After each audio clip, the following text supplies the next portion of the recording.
Hello, fellow Kerbal space traveler people and things. Welcome back to our Kerbal space program adventures, where we are trying to answer the universe-defying question of why is Duna red?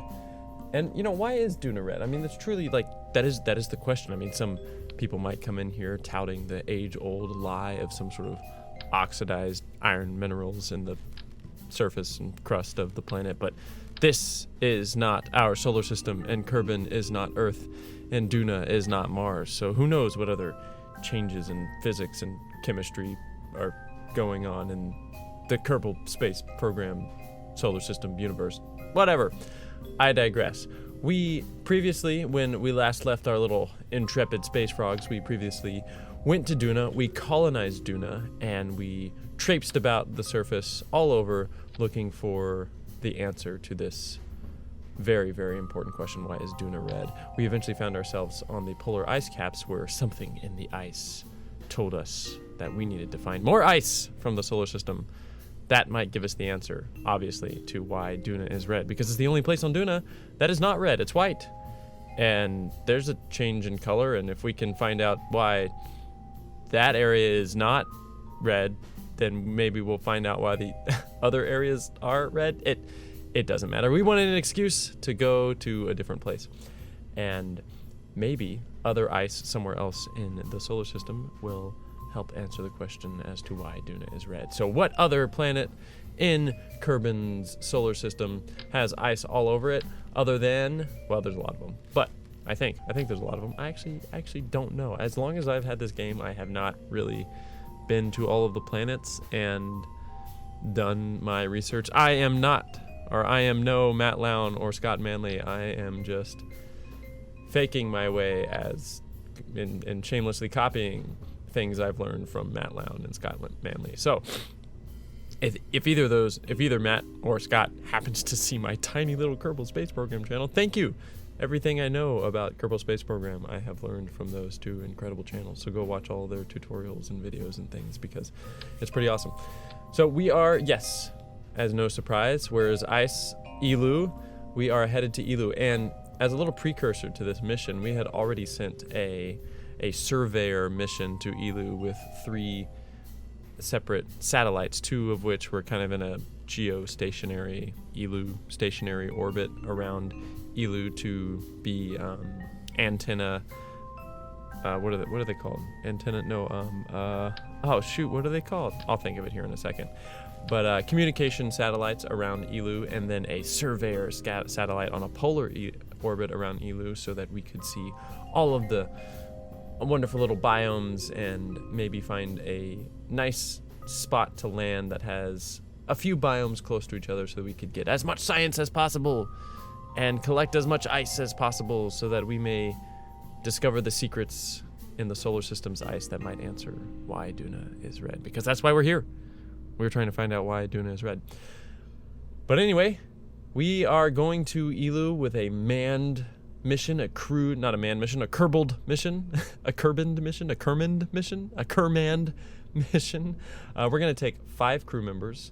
We're going to take, they drew straws for who gets to be the first on the surface of Eeloo. And Valentina won, so Jebediah is going to stay behind and do research, while Valentina takes Bob and Bill. Obviously, we need our engineer and our scientist, so Valentina is going to be the commander in charge of the crewed mission. They're taking Bob and Bill, or Valentina is taking Bob and Bill, our engineer, and then 2 interns.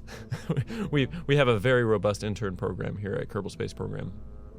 And we found that another scientist and engineer that has no experience in the Kerbal in science mode. It doesn't really matter too much, I don't think. I mean, it does matter, because they can do certain things and gather more science. But we've unlocked the entire tech tree. You can do that with 2 moon missions, so not super important. But I'm pontificating again. I'm going off on tangents. 2 interns in the Kerbal Space Program are joining us on this mission, and they will be testing their mettle. They'll be learning the ropes on a 10-year, 12-year, I don't remember. Maybe it ended up being a 15-year long mission. Kerbals, whatever. Kerbals, their lifespan is infinite, right? They don't die of old age. They die of being a pioneer and making the ultimate sacrifice in the never-ending journey, the never-ending quest for science throughout the Kerbal system, the solar system, Kerbol or Kerbolar system. So yeah, I forget their names, but we grabbed two random crewmates, two random Kerbals, one scientist and one engineer that I guess we'll see here in a second when we add them to the crew. And we're going to take a 5 Kerbal mission to Eeloo, land on Eeloo with this. So I kind of skipped through the build already, but we've got this little lander that's going to be kind of in a quasi-Apollo style configuration somewhere in the middle of the ship. And I 100% regret taking this little, I think this little Mooner lander module is so cool, I really do, but I find it less than useful because it doesn't have, I didn't know this, or I didn't remember this, but it does not have any reaction wheels within it, so you're 100% reliant on RCS, and that is a bummer when you don't add more RCS fuel to your lander, which I did not remember to do that, so yeah, so that'll come into play a little bit later as we try and navigate this thing for landing and rendezvous back at the mothership. But that's for a later time, later in the video. Anyway, here we are adding the lander to the mothership and putting in our fairing. I had the hardest time with these fairings. I have a little bit of a wobble problem. This entire vessel ends up being super long, as you can start to tell. And it starts to wobble, and I couldn't get the top where it, like, you know, where you can close the fairing. As you build the fairing, it turns blue and you close the fairing. I couldn't get that to be rigid, so to speak. It seemed like it was always open up there, and so you know, your ship could wobble in and out of the fairing. And I think that's always been a thing. Fairings haven't ever been rigid, but I don't really know what rigid attachment does. I don't think it does what I thought it was doing. But there is an option if you right-click in fairing, on your fairing, or all of your parts actually, for rigid attachment, and I still don't quite know what that did. I tried that.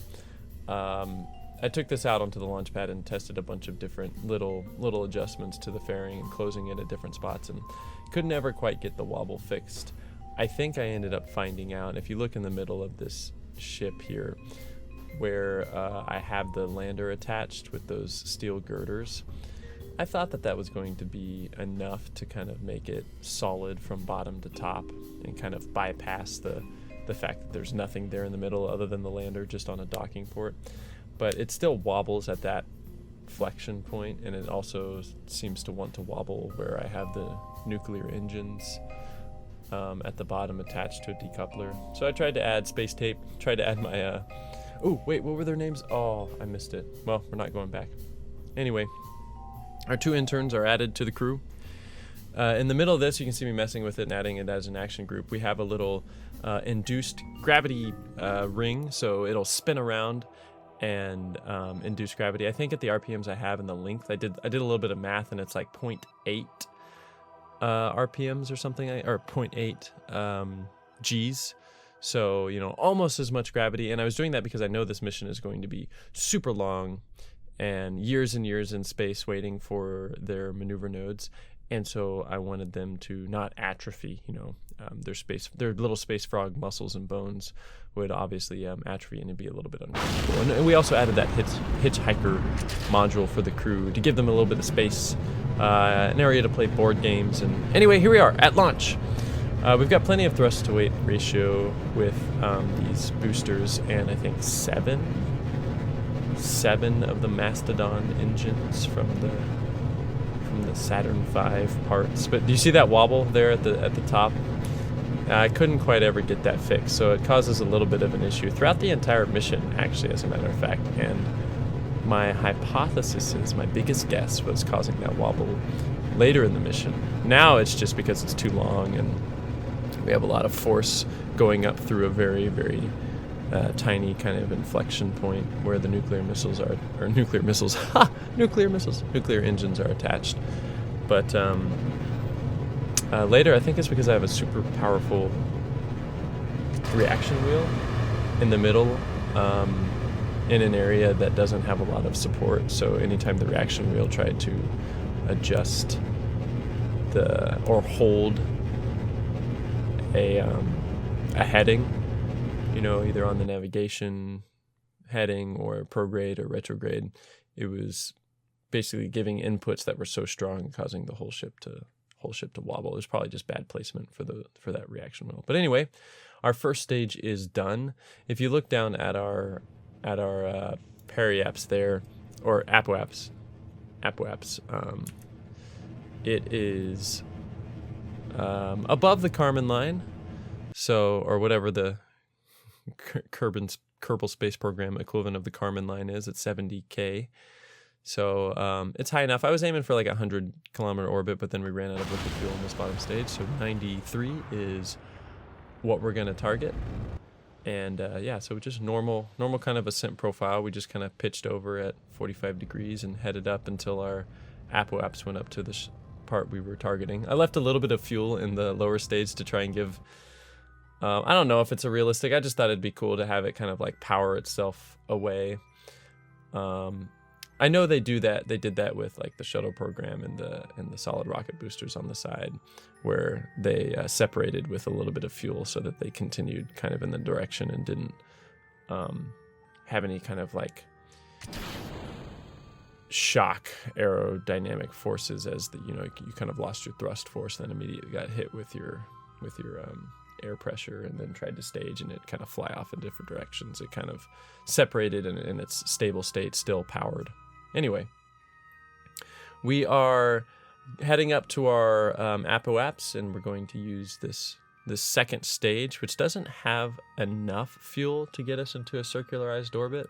I kind of eyeballed my delta V calculations. I had a general sense of, I need about 3,400 meters per second, 3,600 meters per second, depending on how efficient you are on your ascent profile. And so that's what I kind of eyeballed as I was building it. And you can see here we're going to be about 100 meters per second short. If you look on the left what we have in liquid fuel, and then on the right what our maneuver node needs. But that's okay. That will keep me from leaving any space trash, because we won't be in a circular orbit before we stage that second stage up. So it's fine. It works out. Now here I didn't really take into account how low my thrust to weight ratio was with these 4 engines. I thought I had plenty of thrust to weight ratio, and we ended up kind of really screwing up our ascent profile. I think we barely get our periapse above the Kármán line here. We're just way past our apoapse here, so now we're kind of working against ourselves as we're falling. So the force vector going towards Kerbin, is now getting stronger and stronger relative to the direction we're going. So we're falling back towards the planet, but still trying to push our prograde vector along the equator of the planet. So they're kind of fighting each other there, and so it's becoming less and less efficient. As you can see, it's pushing our apoapse back and up.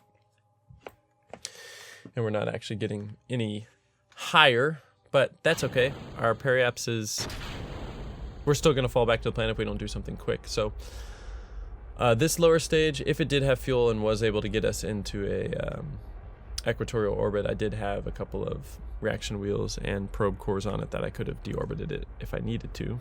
But at this point, we are still kind of trying to burn prograde, and I'm starting to realize that it's not really helping. It is pushing our apoapse up, but not, or our periapse up, but at the expense of also giving us really a lot more eccentricity than I want. So then I start kind of tilting it back up and away from the equator, or and away from kind of a 0-degree angle. I go back up to 45. It's a little bit fuel inefficient, but hey, we have tons of delta V ore, so I thought this ended up being a very a very tight delta V mission, but it's mainly because this ascent profile was just so dang inefficient. But oh well. You can see me checking like, wow, my apoapse is way up there. but that's all right. We'll bring it down. As soon as we get above the Kármán line, I kind of stop it here and just wait to get to periapse, and then we'll spend a little bit of time circularizing. But man, I just added all of the kind of visual mods that I saw in Matt Lowndes' visual mod video, and dang, does it just look so cool. I mean, look at those clouds and like kind of the different types of clouds. That's super cool. I wish I knew clouds better, but Stradivarius clouds, you know, here. That's a violin, isn't it? So here we are. We're just waiting for periapse to come up, and we'll kind of time warp ourselves up to periapse, and then circularize, and then from there, this nuclear engine stage is what we're going to use for pretty much everything. For our escape from Kerbin, our Hohmann transfer up to Eeloo. I think I'm remembering that correctly. I'm not going to open up I guess I could open up a little Google thing on my other monitor here and look it up, but I'm pretty sure Hohmann transfer is just the name for the most efficient or orbital mechanics wise transfer. So you're basically, you know, you do the math on the two orbits, Eeloo's orbit and Kerbin's orbit, or any other celestial body's orbit within your solar system, and you see where it's gonna be by the time you finish your burn, and you basically are timing, and it is the calculation for where the most efficient transfer can happen. I'm doing a terrible job of explaining this. Think about throwing up a baseball. So if you're on the ground and you throw up a baseball, you throw it up, and eventually it's going to stop moving up, and there's going to be a moment where it has used all of its vertical energy, so to speak, and all of that kinetic energy going up has transferred into potential energy, and at that moment it is motionless, right? You've thrown the baseball up, it has gone as high as it's going to go, and then it starts falling down. Well, if at that moment, at its highest point where it has no kinetic energy, all of its potential energy, if at that moment something is passing by and grabs it, well, that's super, super efficient, right? Because then you're allowing all of the energy that other gravitational body, that net up there at the top of the arc, it doesn't have to fight anything. So it's just grabbing the ball, kind of plucking it, and then allowing its own gravitational sphere of influence to now kind of grab it and bring it into its sphere of influence. Well, that's what you're trying to do. That's a Hohmann transfer. You're trying to find the exact amount of energy you need to give your ship to go up there, like on this arc of a baseball, go up to the place you're trying to get to, and then no more. So you're not using any more energy than you absolutely have to. And so that's what all kind of orbital transfers are trying to do, is find that efficient pocket. You see this little wobble I was talking about? I never really found out what's causing that, and I decided, it's not enough. Like, I'm looking for it. I'm kind of looking, it's like, maybe it's the reaction wheel. Can I turn down the reaction wheel? I guess I could have turned down the reaction wheel authority, but I didn't know what was causing it, but I did know how to. See, I turned it off and it didn't stop. So I eventually found out that if I didn't have my SAS on, then it stopped the wobble. So that told me that it was every little input that it was trying to do as maybe your retrograde, if it was set on like keep retrograde or keep prograde, well, that's moving a little bit as you revolve around the planet, right? Your retrograde vector starts to move relative to the planet. So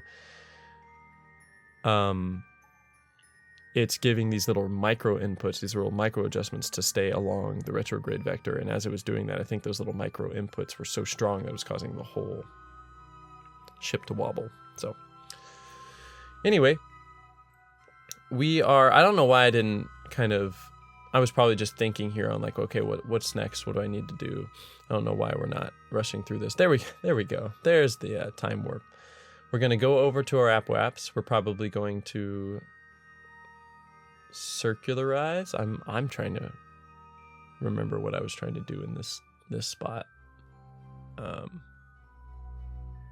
Yeah, I have no idea what past Heath is doing right now. But he's doing something. He's thinking about something. But okay, so anyway, we're gonna go up to our app-waps. We're going to probably circularize. So we brought our app-waps down to 100. I was kind of talking through that, but earlier, if you saw, we brought our app-waps down to 100 kilometers. So now we're gonna bring our peri-apps up to 100 kilometers and have a nice, stable circular orbit at 100 kilometers, and then we will get ready to head off to Eeloo. Look at that. Oh, look at the little storm going on down there in the bottom left of the planet there. That was cool. Man, I love this. I love the Eve visual mod and planetshine. I think here I'm trying to figure out how to see the planet's surface a little bit better, because I've been wanting to kind of do a mission. Oh, that'll come up later. Actually, I won't spoil it. But I've wanted to do a mission on Kerbin, like kind of hit some specific spots on Kerbin. And maybe that was it. The vacuum ambient light actually did kind of raise the... I'm looking to see if the surface of Kerbin gets a little bit brighter. But anyway, playing around with planetshine settings here for a second, and then I think we'll just be on our way. But yes, so our crew here, we've got Valentina, Bill, and Bob, and then we have our 2 interns who they will get they'll have their moment to shine in the sun later in the mission.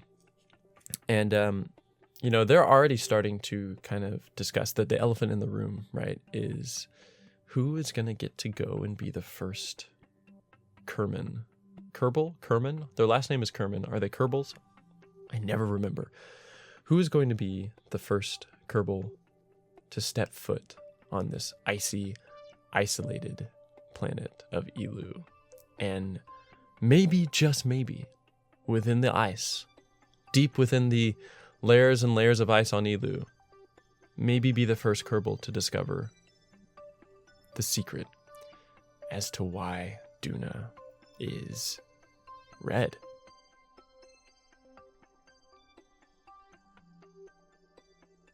I imagine if we, you know, were a fly on the wall in that very spacious crew cabin that they have there, you know, Bob and Bill might be arguing back and forth, and Valentina, you know, kind of cutting it off. Bob, Bill, we'll have a moment to discuss this further, but for right now, we need to concentrate.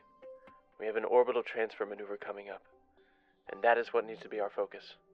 So can you two get your act together and pay attention to those instrument panels for just a second? You know, she's very serious, right? Valentina is, obviously, look at her, bottom right. She's very serious.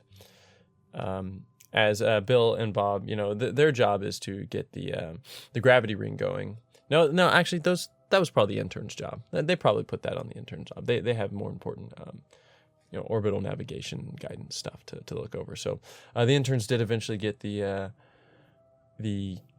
induced gravity anti-atrophy device.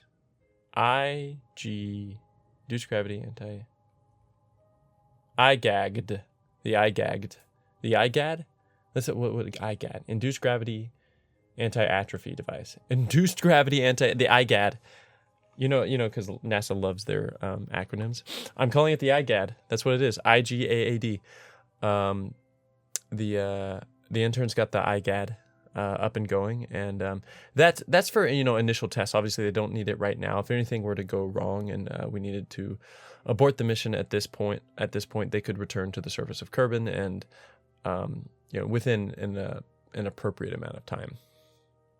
But anyway, here we are. So we are going out to Eeloo, which means we need to set up a prograde. So we need to increase our velocity along the orbit line, not against the orbit line. But if you're looking at Kerbin going around the sun, it's kind of going to our right here, going in a counterclockwise manner. And we need to increase our orbit along the orbit line so that, or increase our velocity along the orbit line so that the other side of the orbit raises up, right? We're giving ourselves more velocity up here. We're throwing that baseball up and away. So if you haven't played Kerbal Space Program, or you're having a hard time figuring out how to do, orbital maneuvers, well, that's what you need to think about. You need to think about it in terms of big circles, and when you increase the velocity on one side of the circle, it moves the other side of the circle. So that's as simple as I can put it. So we are increasing our velocity along the orbit line, and then we need to do an inclination change, because Eeloo is on a different inclination. So it's angled up and away, like a plane. It's angled up relative to our inclination. And so we, as you saw there, I just skipped through all of that, but that was me messing around for probably, 10, 15 minutes, maneuver nodes. So going this far out to Eeloo, those maneuver nodes are not going to be super, super accurate. So you kind of want to get something close. But you can use the Kerbal alarm clock there, not the actual mod. I don't have that installed, but it is a great mod. But see, look how those girders aren't attached to the. I think I go back and fix that. I think I send Bill out there to. Oh, wait, I'm doing that right now. I remember. Very important. Before they made this orbital transfer, I think Bob noticed that we're having a little bit of an induced wobble, and before we're having a little bit of an induced wobble there, Valentina and Bill, and before we set about on our orbital transfer, I think we need to assess the ship's integrity and ability to continue. Why are all my Kerbals so serious? I need to come up with different personas. Well, I'll be a little bit more silly. Oh, geez. Okay, so yeah, my idea here was I thought that maybe the struts that I'd put there were kind of working against me for some reason. So I had detached them. I was really just testing to see if detaching them did anything. And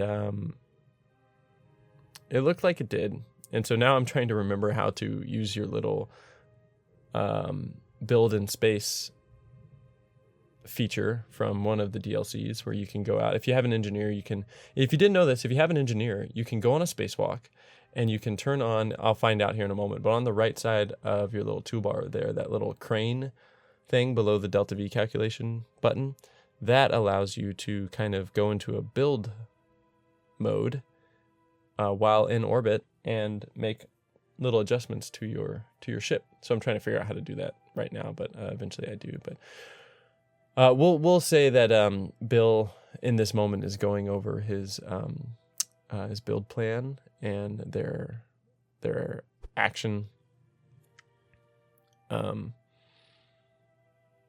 plan for how they want to address this issue. And once he's clear on what he needs to do, he is going to reattach those struts.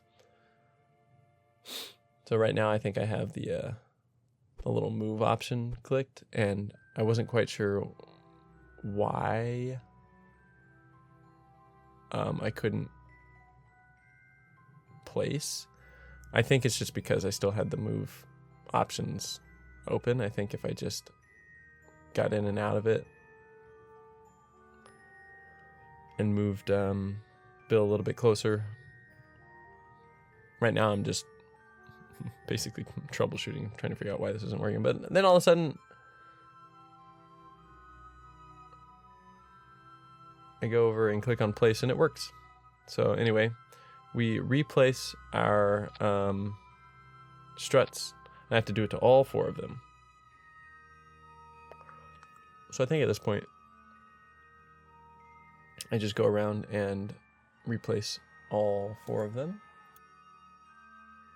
And so yeah, all 4 are replaced, and we are ready to, well, not quite. We can kind of speed the footage up here a little bit. And don't get smacked by the gravity ring. And Bill calls back in. Hey guys, I got the thing fixed. I'm not sure really what it did, but we got it fixed. And Bob kind of, well done, good. Now we can really head out to the icy planet and beyond. That's good that we did that. Here, Bill tries to climb back into the the command capsule from the docking port, which, presumably you'd think you'd be able to do, but unless they have the airlock set up, which of course they didn't. They didn't have the airlock set up, obviously. He wouldn't have been able to get in, so he just goes in through the crew hatch, which, if I think about it, is probably even more dangerous because there's probably not an airlock attached to that crew hatch. So if he just opened up that crew hatch, everybody just got evacuated. Here we are, our two fearless interns that volunteered to be on this mission. There they are, sitting in the hanging out, playing some cards in the hitchhiker storage container, just waiting. And we are about to do our orbital transfer maneuver, and so we are getting them ready for the long haul. They need to go and make sure, check out their crew cabins. There's place for 2 people to sleep in each crew cabin, and so they head down through the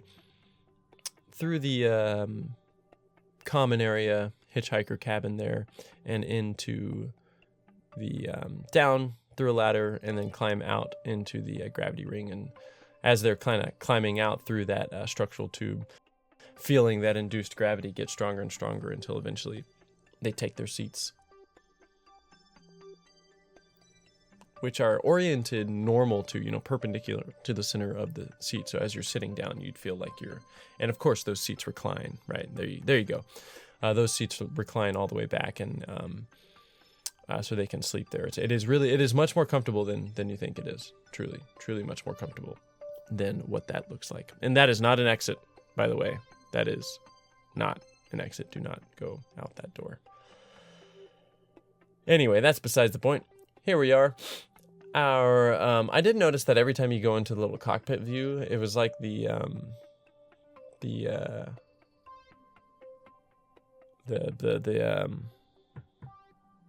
reaction wheels stopped working, or the SAS stopped working, and the counter spin that would be induced by the spin created by the IGAAD would cause the ship to spin. And the reason that's not so physically, if that were to spin, then the ship would basically want to spin in an opposite direction because of conservation of angular momentum. But we have that very, very powerful reaction wheel just below it in the configuration, and so that is basically acting as a counterweight. If we were to zoom in on that, you'd see a bunch of super heavy ball bearings spinning wildly in the other direction. But anyway, we are ready to set out on our Eeloo transfer. We're not going to do this in one burn. We're basically going to do it in a couple of burns to take advantage of the O-berth effect and try and be as close to our original maneuver node planning as possible. If we were to try and do this in one burn, you can see the burn time would be 10 minutes. So we're going to split this up into 2 burns and go basically to the very edge of Kerbin's sphere of influence and keep our periaps pretty close to Kerbin at 100 kilometers. And then come back and do the rest of the burn near Kerbin to go out to Eeloo. And that is, the reason we do that is because of the O-berth effect. Basically, Kerbin, this big gravity well, and I don't know enough about the physics to explain it well, maybe a astrophysics or orbital mechanics professor would explain it. But basically, the point is, the O-berth effect states that generally, the closer you are to a large gravitational body, the more efficient your burns are as you go. If you're trying to go further and further out, the closer you are to that gravitational body, the more efficient that burn is going to be. And that kind of makes sense. I think about it, if I have to put it in a metaphor, like a Hot Wheel. So the way orbital mechanics work is you're revolving around Kerbin here, and if you're on a super eccentric orbit, which just means a big oval elliptical orbit, you're going really, really fast close to the planet and really, really slow the farther you are from the planet. So then as you fall back towards Kerbin, you're picking up speed. So if that's already happening, right, like a little Hot Wheel track, like as you kind of get to the end of the track, you're about to get back to that little engine thing with those little rubber wheels that send the car off again. So like that's already running. So instead of trying to add another little engine somewhere else along the track, why not just increase the power of that engine that's there? You know, you could add an engine somewhere else, but why not add it where your velocity and kinetic energy is highest anyway, so you're using kind of the full effect of the kinetic energy that you have at your disposal.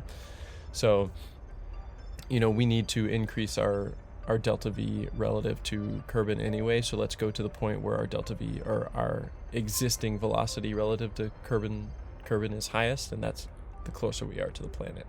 So I probably did a terrible job of explaining that as well, but the point is we need to stay as close to the planet as possible to do these big burns, and the farther we get away from that point that we chose, the less accurate our eventual orbit is going to be. So yeah, that's why we're breaking this up into a couple of burns. I feel like I didn't need to take that much time and effort to explain that, but here we are. Now, I have no idea why. I need to go ahead and just speed up this footage. This is future Heath, and he is thinking, maybe this is just taking forever. Like, why are we sitting here and just waiting for this burn to happen? I am definitely going to speed up this footage. 1 second, y'all. There we go. All right. Now we are speeding up. Oh, look at that. Look at that. Wow, it's so much easier. Look at that thrust to weight ratio. No, that took forever. That was another 5 minutes that we just toasted down to 15 seconds. Anyway, now we're going to play with the maneuver node again. We're basically going to kind of reset our maneuver node. So we did set ourselves up on an Eeloo transfer window, and if you don't know, I think Eeloo needs to be 110 degrees ahead of Kerbin. And so Eeloo is 110 degrees ahead of us relative to the sun, and here I am just playing with some maneuver nodes to try and get... Basically, my strategy here is because it's on an inclination relative to Kerbin, I looked at where Eeloo is, and it's about 120 million. It's a long way out there. And I put my apoapse at generally where Eeloo is in its orbit. I mean, 12 billion? I don't know. A long way out there. And so I match the apoapse first, and then I go to the ascending node or the descending node, whichever's closest. So in this case, it was the ascending node or the descending node.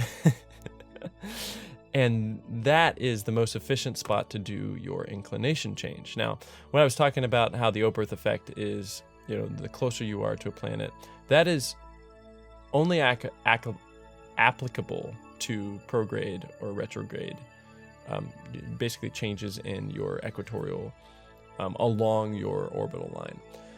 It is more efficient to do inclination changes the further away you are from the planet. So that's a little bit of trivia. Do inclination changes further away, do orbital adjustments, you know, delta V adjustments along your orbital line to slow down or speed up the closer you are to the planet. So keep that in mind. Anyway, we are headed up to this first apoapse at the edge of Kerbin's sphere of influence, and that is going to take days, weeks, 24 days, something like that. I didn't actually mark how long it's going to take, so it's a great time to test out the efficacy of the IGAAD. Valentina tells them, you know, she's got this. She is pilot in command, and she can handle this short stint in zero gravity. Why don't Bill and Bob head down to the IGAAD and get ready for a good, nice long nap, because they're going to need their rest for the mission to come. So they both head down to the IGAAD to hang out with Natalie and Giberry, and Valentina stays up there in the command module to watch this celestial dance between the Mun, Minmus, and Kerbin. Look at that. I think that is so awesome. Look at Minmus go by. Oh, that was so cool. I love watching this, and these mods with planetshine and the extra kind of nebulas and galaxies and the edges, or, you know, the edge of the galaxy that we're in. They're painting a swath across the sky is so very cool to look at.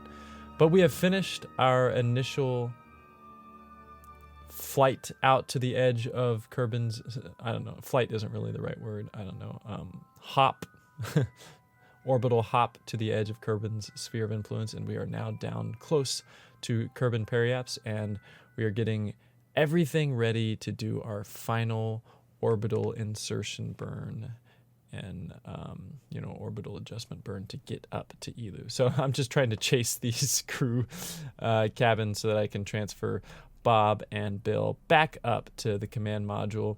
Valentina is getting lonely. She is, although she is very serious, she is a social butterfly. And after about 12, 24 days, I forget how many, I think it's more than that. It was probably a while. I am too lazy to go back and look, but I think that's what that says, 20 something days. I can't see actually on this tiny little editing screen. She is ready to have Bob and Bill back in the command module with her to help her do this final insertion burn to get out into interplanetary space and up to Eeloo. So yeah, we are burning. So we're just continuing this orbital injection maneuver node that we had set up. So we have this additional delta V that we need to get to, the second half of that 10-minute burn. And it's a perfect time to check in with the rest of the crew. Obviously, we've got Bill, Valentina, and Bob up in the command module, and they call down to oh shoot, what are their, I always forget, shoot, hold on, we're gonna check. Giberry and Natalie. Natalie. Giberry and Natalie Kerman. Those are our interns. Very brave interns. Way to go, interns. Signing up for this years-long mission. They must be best friends. That's why they're doing it. Giberry and Natalie. Or maybe they're lovers. Ooh, who knows? Who knows? Gilberry? Giberry? We're going with Giberry. All right. We have done it. We have set up our first orbital transfer. Our apoapse is out where it needs to be, and now we're just, again, those maneuver nodes, you're not going to be perfect, and so they're not going to be too terribly accurate. So now I'm just going to reset up my inclination adjustment here. So I'm pushing my anti-normal and normal until I get an encounter with Eeloo. And then at that node, I just move it around until I get, a close enough approach. So that's all I'm doing. I'm just kind of playing with all the little functions. You see me kind of moving it in. I'm pulling prograde, retrograde, whatever the blue ones are that I forget. I'll think of in a second. And we're set up. We're good. We have an approach that we're happy with. And now, now this is where they're discussing. Who's gonna man the pod for the next 85 days? And Valentina's saying like, well, I do need my rest for when we go to land. So she does take up a ticket, and they discuss and they decide to leave. Well, Valentina goes and bunks with Natalie maybe, and then we're gonna leave.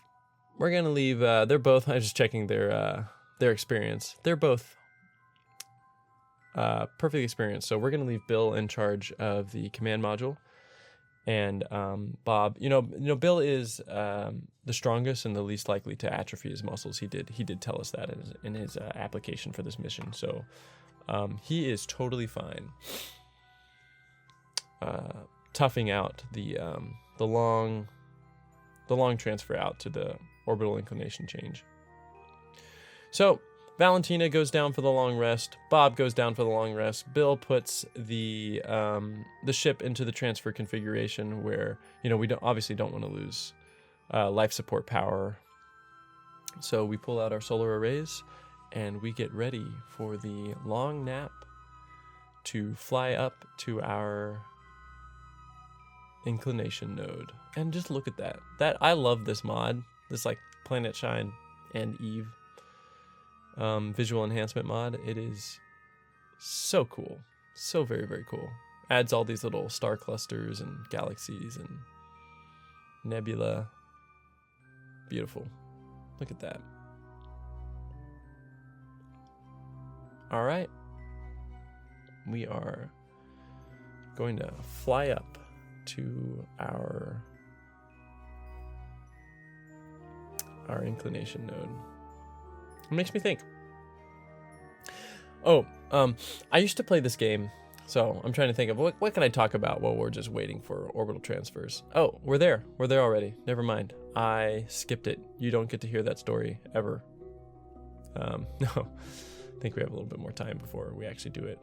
But yeah, Bill calls out, hey guys, we are actually at our inclination node, so can you guys come on up here? And Bob doesn't respond, he's still sleeping. But Valentina's like, yeah, I'll be there in just a moment.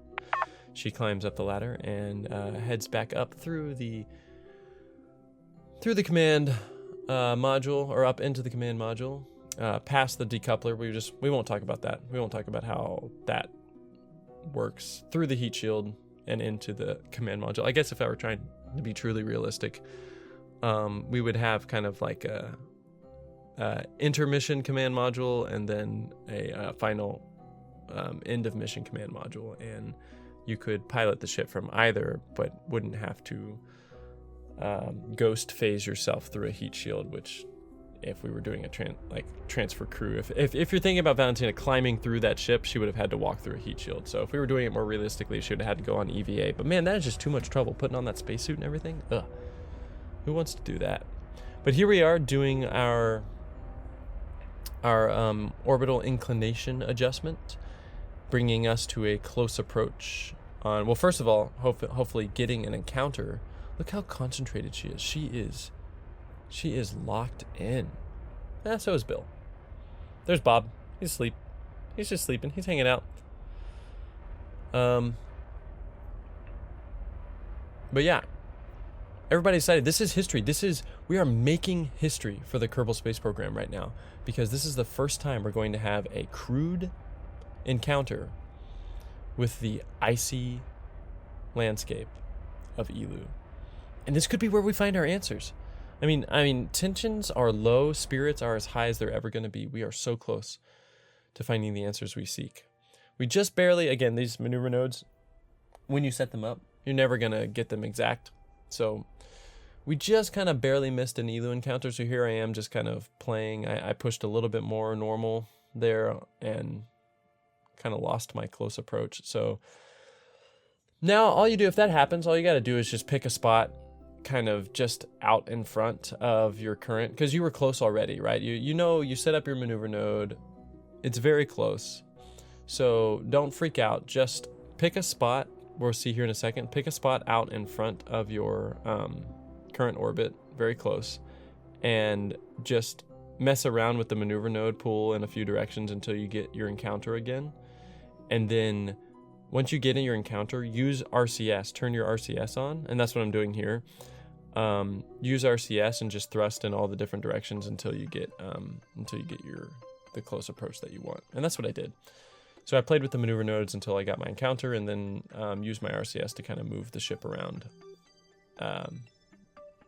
And that will come into play a little bit later, as I recognize that I kind of used up, I didn't have like fuel flow priority set, and so I used up some of the RCS on our lander, and that lander does not have a lot of RCS. Oopsies. But Valentina, she did her job, so she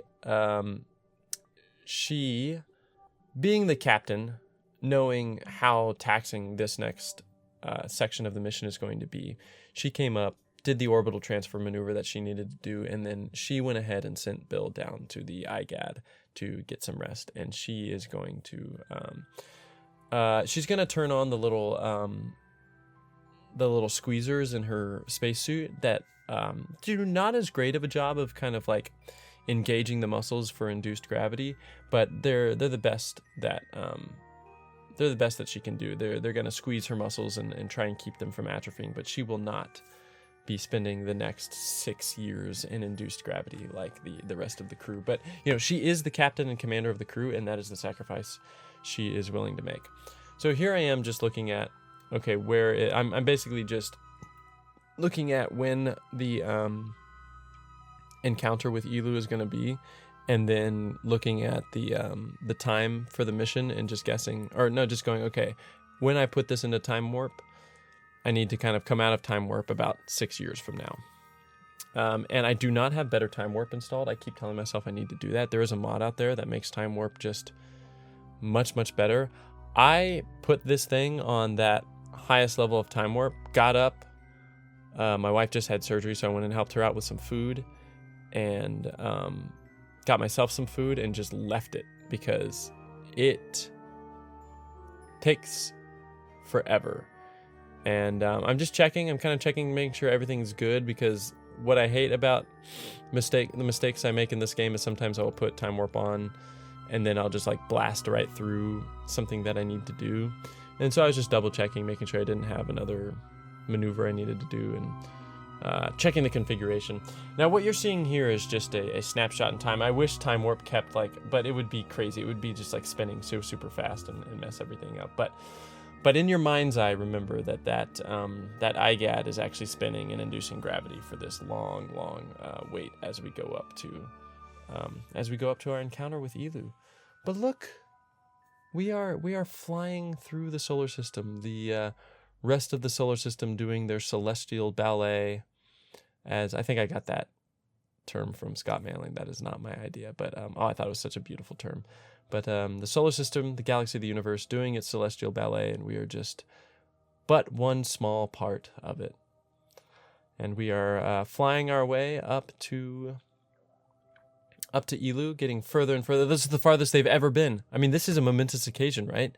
Other than sending satellites out here, this is the farthest they have ever been. Look how happy he is. Look at Bob. And Giberry and Natalie, they are. We're checking in. We're checking their vitals. That was them, obviously in a deep sleep. In the IGAAD, getting all of the nutrients that they need. Eventually they do get up. They hang out. They're hanging out for 6 years. We don't have a cryo pod just yet. Maybe that'll be what we discover in the ice on Eeloo, is exactly how to make cryosleep pods. But for now, they just have each other's company. And, they live for forever. The only way that they die is through the catastrophic failure of some sort of space mission, right? So, in Kerbal history, that is the way to go. I mean, that is the most glorious. Otherwise, you just kind of like fade into obscurity, wasting away in the astronaut complex. So honestly, you want to go on one of these missions, and you wanted to. That's why the interns volunteered, right? It was their time to shine. They wanted to go on the most dangerous mission possible. And what is more dangerous than going to the farthest celestial object from the Kerbal the soul, Kerbal, whatever. But yeah, they here we are. We're just kind of adjusting our close approach now. I didn't really do my research. I don't know, and that'll come into play in a little bit later as well.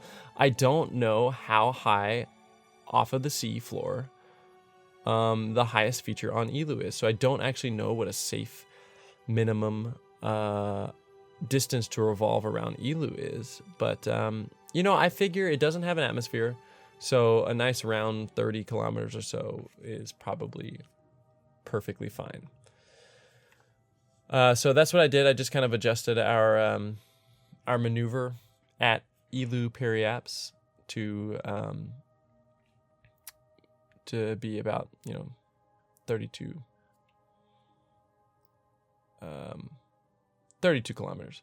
So here we are. We are we've encountered Eeloo. We are under the influence of Eeloo's gravity. A first for all of Kerbal kind.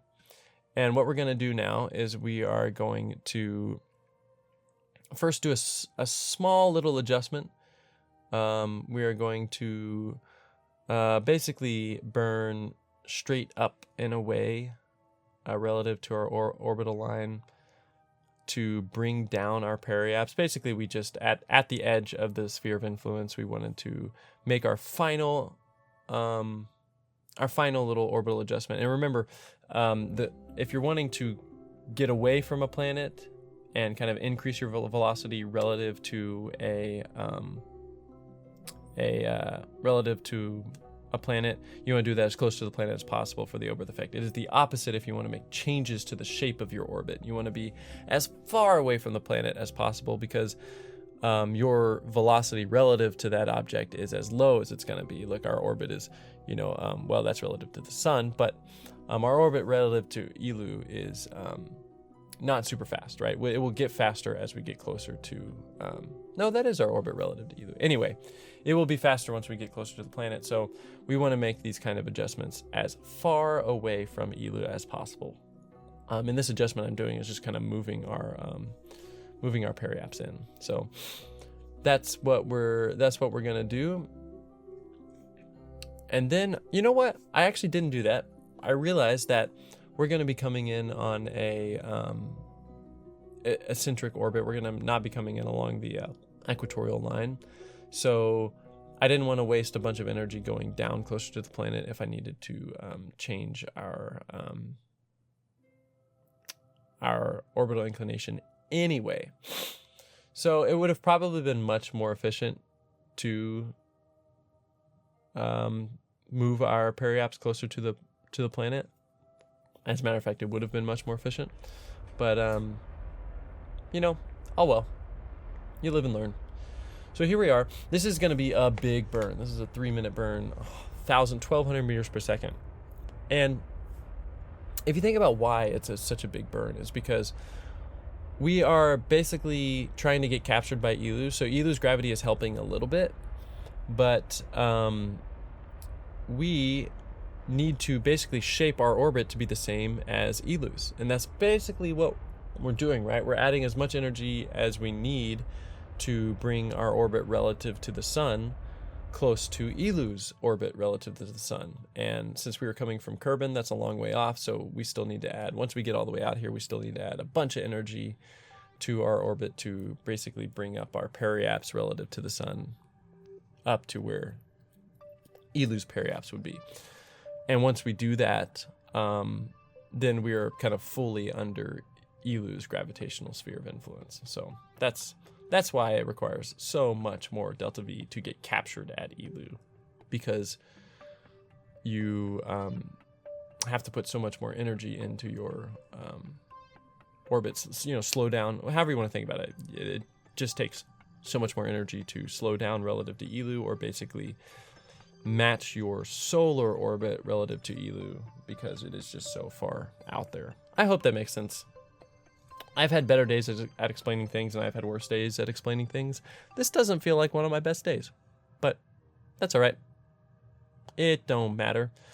So the reason we didn't bring you can tell our apoapse is way out there. And the reason we didn't do that is because I want to be on an equatorial orbit, and I didn't want to waste a whole bunch of delta V changing our equatorial orbit by bringing our apoapse way down. The inclination changes are more efficient the further you are from the celestial object that you're orbiting around from Eeloo. So I just pulled our apoapse into the edge of its sphere of influence, and then basically eyeballed where I think the node would be that would intersect an equatorial orbit, and made a maneuver there, and then we're going to adjust our basically, it's 90 degrees essentially. It's from where we were started. It's where if you were to draw a line around the equator and extrude that out from Eeloo, where it would intersect our current orbit, that's going to be your inclination node. And there's a cool little tool. I think Kerbal Engineer is better at this, but there is a cool little tool, the orbital characteristics in the bottom left, and it tells you what your inclination is. So I just basically burned normal or anti-normal or whatever, I guess anti-normal here, until that inclination percentage stopped moving in the direction I wanted it to move. So it went down from 12 to 4.3. And then at that point, it's like, oh, okay, I missed my window, so I'm gonna to change it anymore. So then I'm gonna wait to go all the way out to the apoapse, where I'm basically not moving at all relative to Eeloo. It's the slowest I'll ever be. So all of my energy is in gravitational potential energy. So I'm not fighting any kinetic energy. I'm basically floating, right? Think of the baseball. It's at the top of its arc, so it's not moving. So then if you were to kind of pause time and pluck that baseball and move it left, right, up, or down, you're not fighting any momentum, right? You could do that because it's motionless. So that's what we're doing. We're going to go to the top of the arc, and then we're gonna poke it one way or that way. You're not going to poke it up, down, left, right until we get our inclination to be as close to 0 as possible. We're basically going to make an inclination adjustment as far away from the planet because that's where it's going to be most efficient. I guess it's most efficient at the inclination node, but since I don't have a target to set it at, I don't really know where the inclination node is. And so basically I'm just going to go to where we're not moving at all and just angle the orbit how I need it to angle. And so yeah, this is, basically we're just going to seesaw our orbit until I feel like it's at an equatorial orbit. So you see how that works. It's super, like, look, it's 6-7 meters per second. That's all we need.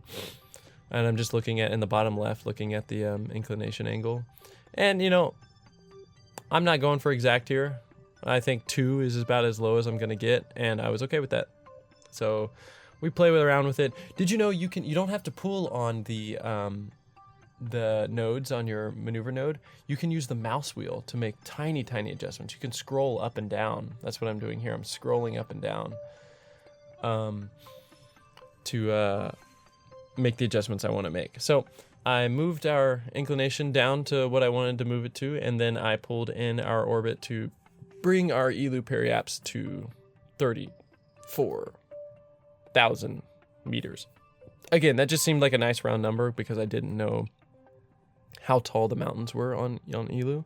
If I had done a little bit more study, that orbital survey satellite that we put into place to give us a little bit of insight into the biomes around Eeloo, which will come up into play in just a second, that we talked about at the beginning of the video, that has a feature where you can click a different setting and it will tell you the height of certain things. So you can kind of go around the planet and look at, oh, where is that mountain and how high is it?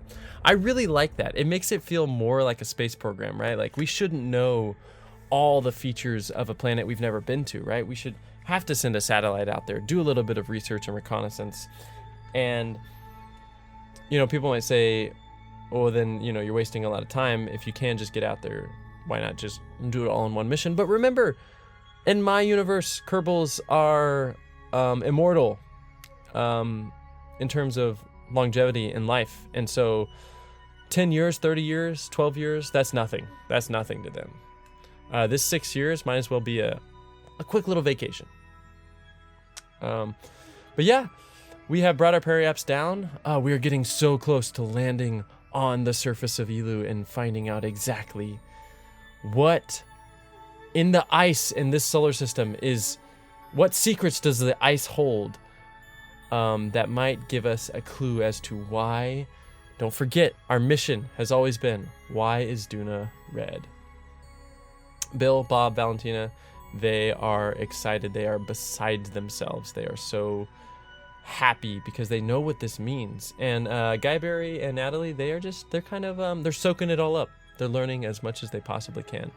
But Valentina makes an announcement to the crew. She's, let's think. What would Valentina say in her announcement to the crew? Look how happy she is. All right, guys, this is the moment we've been waiting for. We are aligning ourselves to be in a nice, stable equatorial orbit around Eeloo. I want everybody to be prepared, be well rested, eat all of the snacks that you can find. Go ahead and load up on snacks and carbs because this one's going to be a good one. I've got really, really high hopes. So everyone stay engaged. And Natalie, put the card game away. Natalie, put the card game away. Yeah, see, Valentina, she's no nonsense. She's real no nonsense, and we need people like that on this kind on a mission of this importance. So we appreciate that. We appreciate her fortitude and her focus. I still think that Natalie and Giberry are probably finishing up their game of Crazy Eights in the Hitchhiker Crew Cabin. We need to come up with a better name than the Hitchhiker Crew Cabin. That's like the common area. The common area for games, for hangouts, the common area game room, the CEGR. The CEGR, that's what it is, the common area game room. The CEGR, the CEGR. KSP? CEGR, I like CEGR. Giberry and Natalie going back and forth between the IGAAD and the CEGR. Cleaning up, getting ready, getting the command module, which is the command module is really kind of that Apollo style module at the front. Let's see, the mothership, getting the mothership portion of the vessel ready for landing.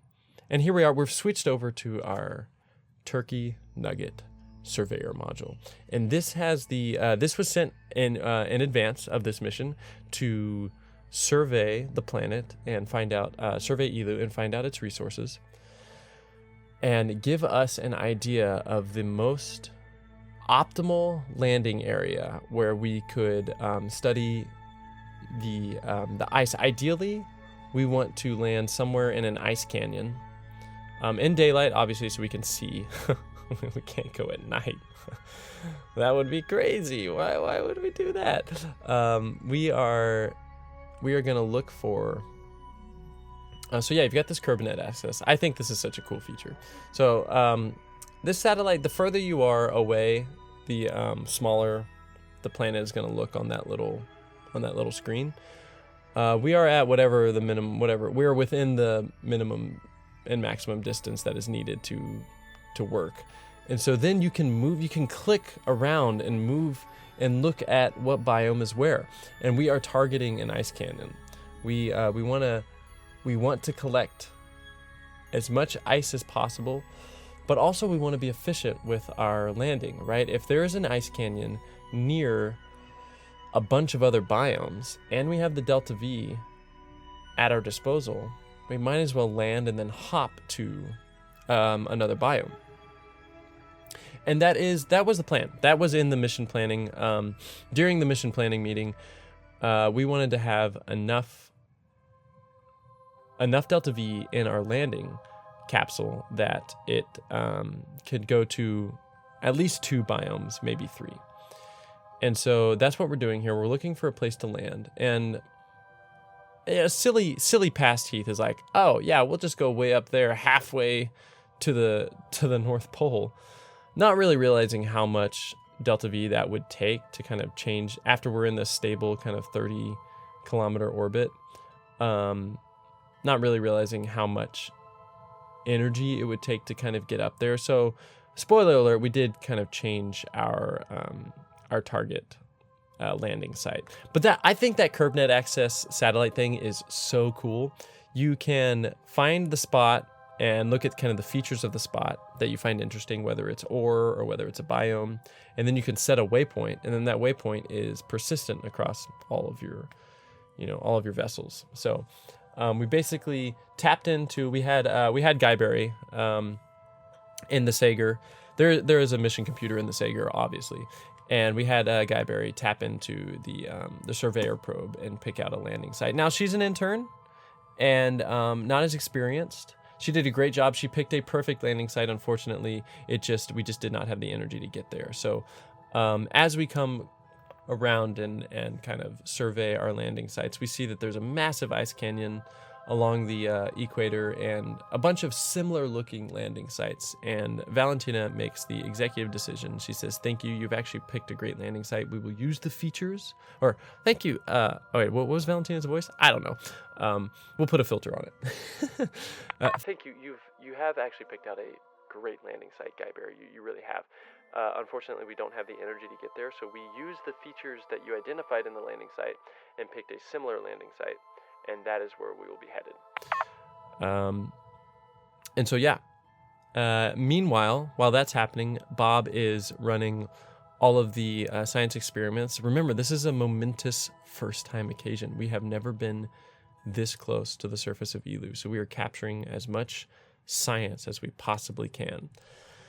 So Bob is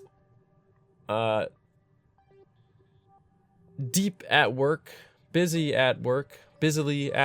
What's the phrase I'm looking for? He's running all of the science experiments. And Giberry and Natalie are prepping the CEGR to receive these science experiments and then be studied during the long ride back. Lots of science to be done. Lots of research to be done on Eeloo, even from space. So Bob has run the experiments. He's now going to head out there and collect what he can. Bob, how does it feel to be the first Kerbal in space around Eeloo? I gotta tell you, all right. It feels all right.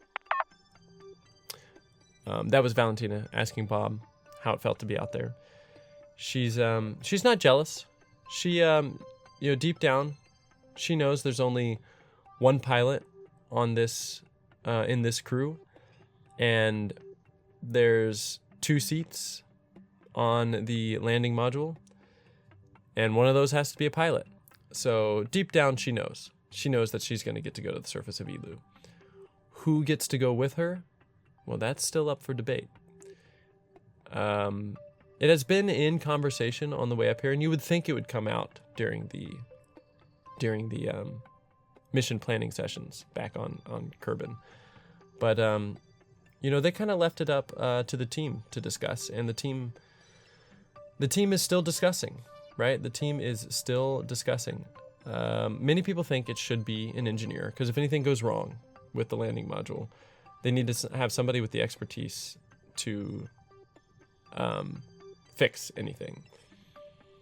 And the team agrees, right? The team agrees. So that leaves Valentina, obviously, pilot in command, and Bill, or one of the interns. Now, Bill is an experienced crew member, and he has been on a lot of missions, mainly to Duna. He really cut his teeth on the Duna colonization missions.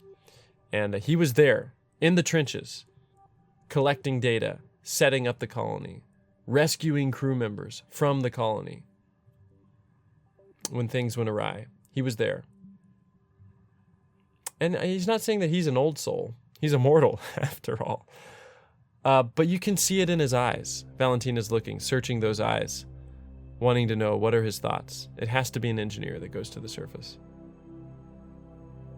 Bill says, well, I think Giberry should do it. Or Natalie. Which one of the interns are engineers? Send one of the interns. I think it would be great. And that, they accidentally had the intercom on. They actually said that over the intercom through the entire station. And Giberry or Natalie, I don't remember, they lit up. This is all they've ever wanted to do. To be part of the landing crew on a mission to Eeloo, to collect ice from Eeloo's ice cannons that just might give us the answers we've been looking for this whole time. Of course they're going to do it. Of course. So Valentina goes down there to break the news. So we have been discussing who should go to the planet's surface with me. And the crew, senior members of the crew have decided, well, I'm sure you knew this was coming, but we've decided that it needs to be an engineer, obviously. Bob has so graciously offered to stay here. And Bill thinks that that you should go. I'm stalling for time as I'm trying to figure out which one of the interns we brought is an engineer. Here, I'm just looking at all of kind of their resume. And yes, and Valentina, she turns to Giberry. We knew all along. We knew it was Giberry all along. She turns to Giberry. Giberry? Suit up. Giberry's heart skips a beat for just a moment before she composes herself, looks at Valentina, and says, Well, absolutely. no, what is Giberry's voice? No, Absolutely. and Giberry gets ready. Giberry suits up and makes her way to the Eeloo landing module. Congratulations, Giberry. This is a huge deal. It's a huge deal for Kerbal kind, but it's also a huge deal for Giberry. Remember, to go on super dangerous missions in pursuit of science is all a Kerbal has ever wanted to do. So, they head to the Lunar Excursion Module, the Eeloo Excursion Module, the EAM. They climb into the EAM, and they get ready to, little quick save there. They get ready to head down to the surface of Eeloo. Now, I would love to say that this was my first attempt. I would love to say that I knew, there's your quick load, there it is. So the first thing I realized was I had fuel being siphoned from our landing module. Not a great idea. So we caught that. We caught that issue. That was actually Natalie. She pointed it out to the crew that the landing module didn't have the fuel it needed, that it had been used on the approach, and that the monopropellant had been used up as well somehow. I would also love to say that I picked out a perfect landing site the first go around. I did not. But you know what? That's why we have quick saves and quick loads. We run that's why we use the mission planning computer in the CEGR, in the common area game room, to run simulations and understand the most optimal mission path before doing it. So we ran a few simulations. Excuse me. Ugh, that was gross. We ran a few simulations before we settled on the most optimal landing site, which was still well within Giberry's identified kind of parameters of a landing site. And you can see that crater there, far west along the landing, or around the orbital line. There's a little patch, like a little triangular patch right there, kind of next to the periapse indicator. That was the eventual landing site we settled on. And yeah, we're just kind of checking everything, checking our monopropellant, and generally just getting ready to head down to the surface. Doing our final system checks, Valentina has made her way into the command seat of the EAM, the Eeloo excursion module.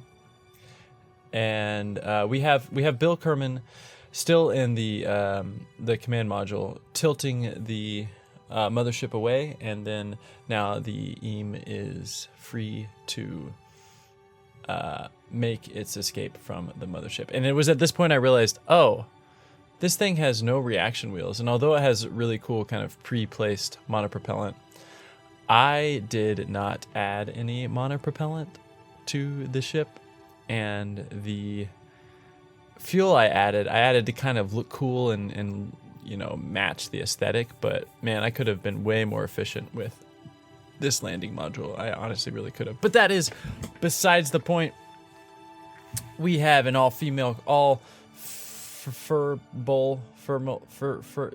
mean, honestly, Kerbals, are there like girls and guys? Are they female, male? You know what?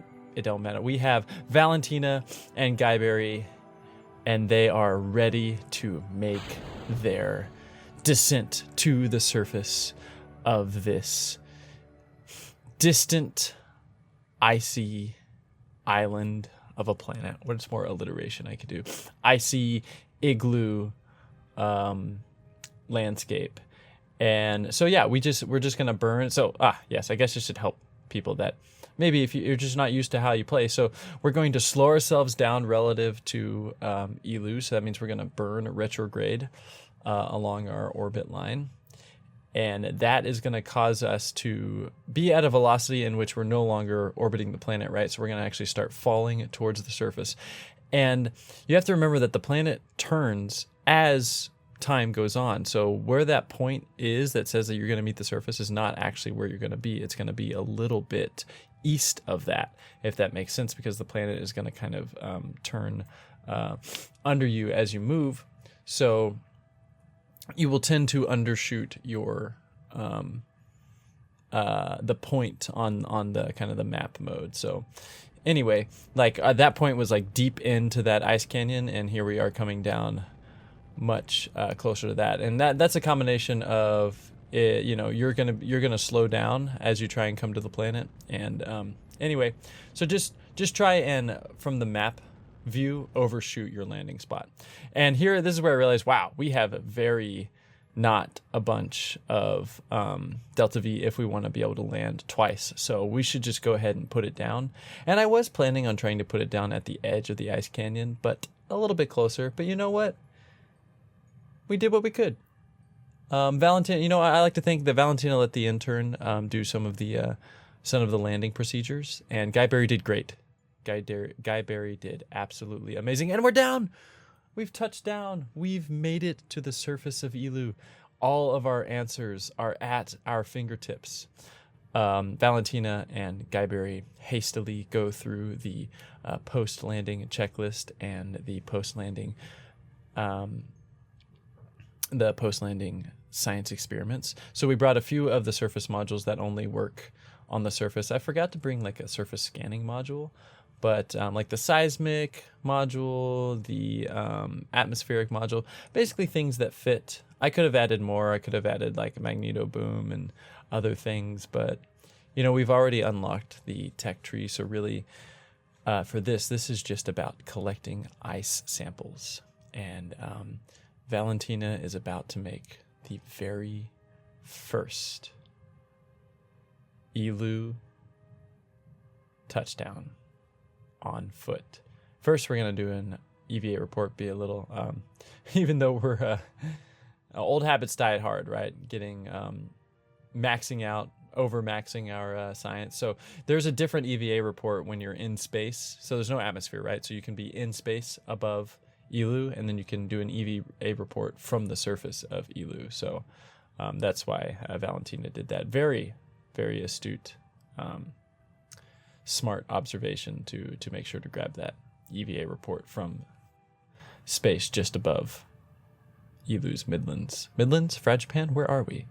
We'll soon find out. And we're down. How does it feel, Valentina?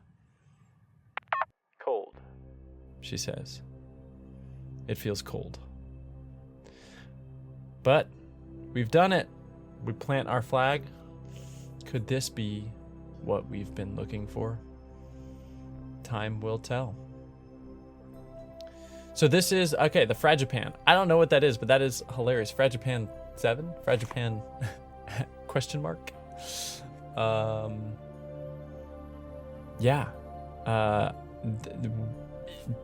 What did I say? Does this icy planet have the answers to our questions? And what's the main question? Why is Duna red? We'll find out. We'll find out.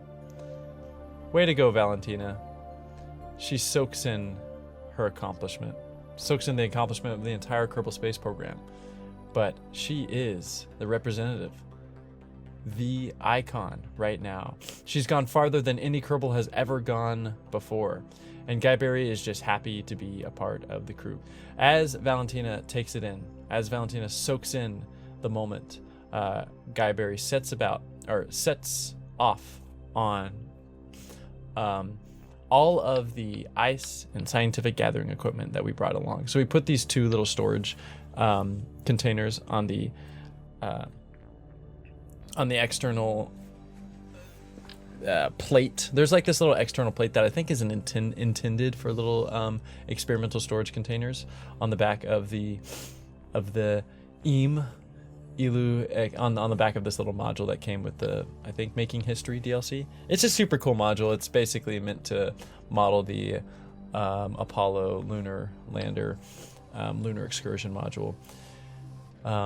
Super cool little thing, and it looks cool, and I always want to use it, and I always regret it because it doesn't have a lot of the, I guess it's trying to be, true to history or close to history, but it doesn't have a lot. It doesn't have like reaction wheels and kind of the symmetrical features that the other landing modules or crew cabins. Here we go. Wait, we're doing a little science experiment. That is how cold it is out here this far from the sun. Watching the astronaut look through the EVA sciences kit has given us conclusive evidence that the new situation has not improved their creativity. I can't speak. Giberry breaks the scientific banana. A very necessary experiment that needed to be done. And then she sets about to take in some visual observational information to look for an entry into the ice canyon. To see just how far, maybe she's got a little binocular visor attachment to her helmet as she stands on top of the EAM, the Eeloo excursion module. She stands on top of the EAM and takes it all in. She's going to give a little bit of observational insight to Valentina. Giberry tells Valentina, Hey Valentina, I think there might be the ice canyon over there, but that's a pretty long way off. Do you think maybe we should just get in the EAM, or should we? Oh no, she's going. Okay, all right. She is thinking about it. Yeah, and Valentina, in her excitement, sets off down the canyon, or the canyon wall, the valley wall, into the ice canyon. And it's at this point we find out that is a long way off. It is much farther than it seems. I was going to fly down there with Valentina, but way too far. And here I am, I'm just checking. I'm constantly doing little EVA reports to tell me kind of what biome I'm in.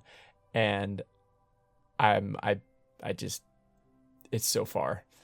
And I'm like, well, we do have a little bit of delta V. So the EAM, the lander, it is in 2 stages. It has like a landing stage. I basically wanted to, I've gotten myself in trouble in the past not having enough fuel to leave the surface and rendezvous. And so I basically wanted like an upper stage that wasn't going to be touched. And that was the only thing we were going to use to get back into orbit and back rendezvous with the mothership. And spoiler alert, that still barely wasn't enough fuel. After adding all of the experiments and adding Kerbols to the lander, I realized that the delta V calculations were lacking. And but we do have a little bit. We have 173 meters per second in this lower stage, which means that is plenty to kind of hop down into the ice canyon. And that is exactly what we're going to do. We need to get down into that ice canyon, and we need to take a surface sample, because this ice, if it's similar to the ice on Duna, it could answer our questions. And it's at this point I realized, oh wait, I can give myself just that much more delta V if I just start taking weight off. Now this is kind of a little bit cheaty, right? I think I like this feature for maybe little adjustments and stuff, but it's like, where does the buck stop in being able to completely rebuild your ship after you've launched it? I guess it's just a different playstyle. It's totally within the bounds of the game. It's not a mod. It's in one of the DLCs. I don't remember which one. Breaking Ground History, something like that. My dog is scratching his collar behind me, so sorry about that. But I decided to kill some weight from the experiments we weren't going to use anymore. And save ourselves a little bit of mass to get even 10 to 50 more meters per second, because that will be enough. We definitely don't want to. I think that gave us maybe 100. Did that give us 100 meters per second? No, there's no way. I remember that being an 800 number on the upper stage. Anyway, maybe it did give us 100 meters per second, 50 meters per second, something like that. Anyway, we are basically going to set off, point ourselves down into the ice canyon, and get a little bit further down in there. Ideally, we would want to kind of go deep into the ice canyon there. But anywhere within the ice canyon, anywhere down in there will be fine. So as soon as we kind of cross over the threshold into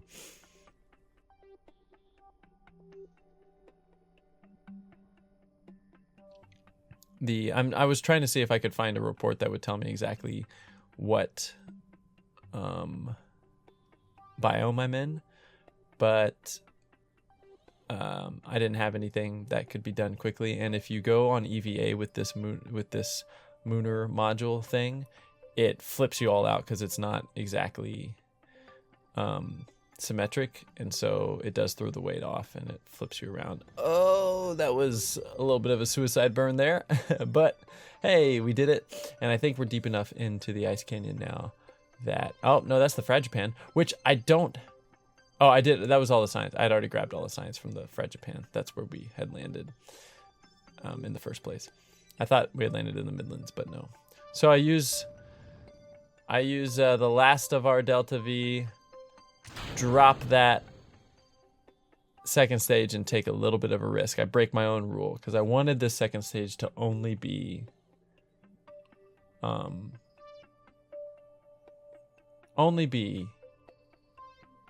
a ascent and rendezvous module. And well, what's more important, people?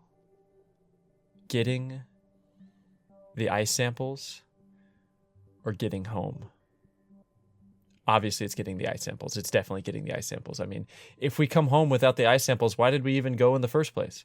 Right? Gosh, what are we thinking? So we use, I'm closely watching our monopropellant up there, and I know I'm going to need monopropellant to rendezvous. And we almost tip over and basically use like another 15% of our monopropellant, but we do it. We did it, and we're in the ice canyon. We made it. Way to go.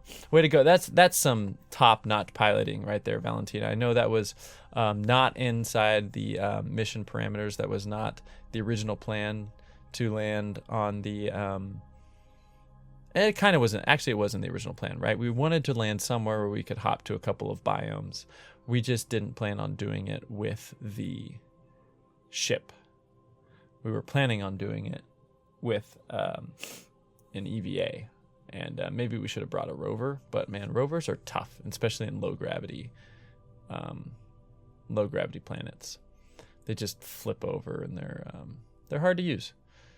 I do like a good rover, but I've taken rovers to Duna, and even I've taken fuel trucks to Duna. I've taken all sorts of things to Duna. I wanted this to be a very kind of bare bones mission, and for the second time, Valentina makes touchdown in a completely different biome of Eeloo. And then the moment we've all been waiting for. Well, not quite. Let's this is what I realized that I didn't put that in Valentina's inventory. I put it in Giberry's inventory, but that's okay. The moment we've all been waiting for. In just a moment, we're going to collect a surface sample from the ice canyon of Eeloo, where we believe there might be some insight into why Duna is red. Because there was ice on Duna, and then it turned red. So we're going to plant our flag, We're going to name it an ice canyon, just in case we need some more. We need a target. Basically, this is just a target. These flags we can use as targets later if we want to come back to the same spot. What is an ice canyon? Is it a canyon made of ice, or is it something else entirely? Who knows? Well done, Valentina. Well done. Oh, she salutes. That's so cute. Way to go. Way to go. Wait. Surely we're going to grab a surface sample. Hold on. Did we not grab a surface sample?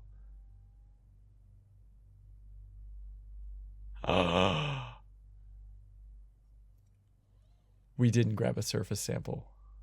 Oh my god. All right. Here's the thing.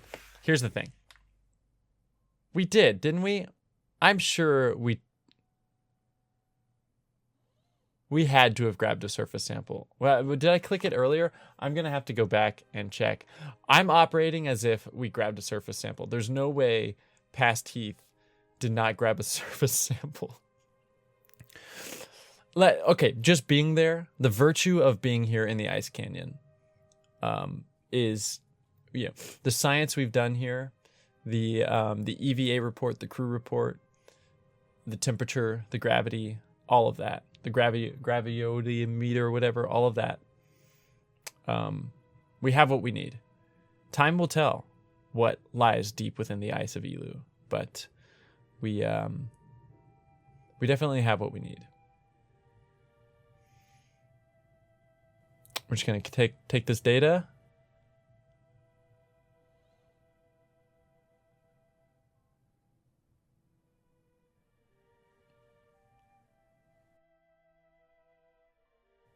And wait for a good rendezvous opportunity with the mothership.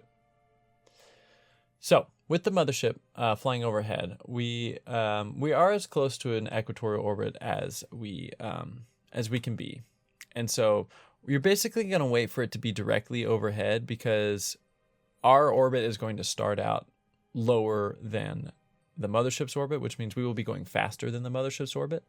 So we'll, by virtue of it being kind of a little bit in front of us as we start to take off, we will catch up to it because we are already going, once we get into orbital velocity, and I could have turned over way sooner. I just didn't know how deep this canyon is. But you can, on Eeloo, you can pretty much just start going directly 90 degrees and, start getting into an orbit. And at this point, I kind of point a little bit above 90 to kind of make our orbit go a little bit more north to intersect the mothership's orbit. And the same thing as getting to Eeloo, right? We're going to bring our apoapse up to the height that it needs to be and no further. And then once we get to apoapse, we'll burn along that apoapse and basically watch those encounter arrows. We've set the mothership as our target. We'll watch those. So this is rendezvousing, right? Kind of 101. We'll bring our apoapse up to the target height, and then we'll burn along our apoapse to kind of match our orbit to our target's orbit. And one way you can do that is burn along the target line. So once you set something as a target, those little pink indicators will pop up, and that is basically the target vector. That is the direction the target is from you.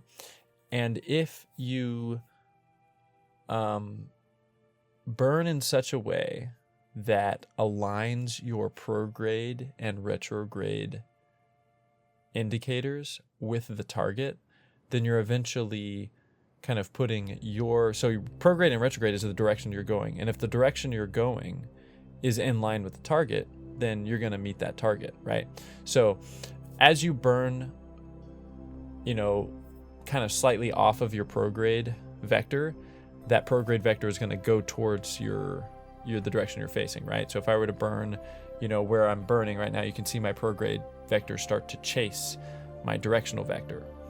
Well, you can use that kind of concept to align your prograde and retrograde vectors with your target vectors, like what I just did. So I burned in such a way that pulled my prograde vector over to my target vector. And as I did that, I also watched our separation and just watched that separation number go down to a number before it started to go up again. And then you wait a little bit and get closer and closer until your prograde vector kind of pulls off of the target, and you do it again and you do it again, and you make all these really slight adjustments until you're perfectly aligned with your target vector. So at this point, I'm just gonna wait until, because I already know I'm in a lower orbit and it's ahead of me. So I'm going to kind of set a maneuver at my periapse and move it around until that so I'm messing with a maneuver node here until that separation distance gets really low.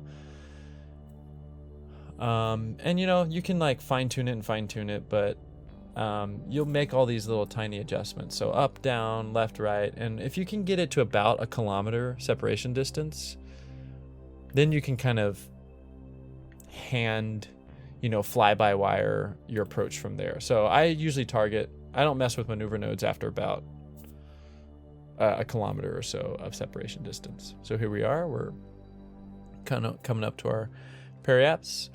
And you can see on our nav ball, our target vector and our prograde vector have kind of gotten off a little bit, right? So we're going to trust the maneuver node we've set up, but then later we will kind of push our vectors one way or another using that concept I was talking about. So prograde, when you're burning prograde, it'll move towards your directional vector. When you're burning retrograde, it will move away from your directional vector, right? And it's at this point I'm realizing, oh shoot, I'm out of monopropellant. I should have definitely brought a different lander, because now the only way to change, there's no reaction wheel in this thing. So the only way to change direction is to use our gimbal on our engine, which means our engine has to be firing, which means it's just a super inefficient way to change our direction. And so I thought, well, I will switch to the mothership and do the rest of the rendezvous from the mothership. There's a problem with that. I have one pilot in this crew, and it is Valentina, and she is on the landing module. Way to go, Heath. But hey, that's what kind of makes this game fun, is the problem solving in the moment, right? So as much as we love Bill, Bob, and Natalie, they are pretty much on a dead vessel right now. Their skills are not useful in this situation.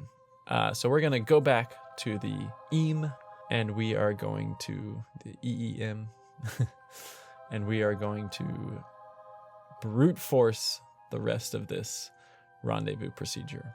So we're going to wait a little bit. We're going to time warp all the way up to our close approach, and then we're just going to hope with the 111 meters per second we have left, we're going to hope we have enough delta V to do this procedure. So I've barely turned on my engine at this point, and I'm using basically the gimbal of that little Terrier engine to move in the direction I want to move, which is wasting fuel. We've already wasted 7 meters per second.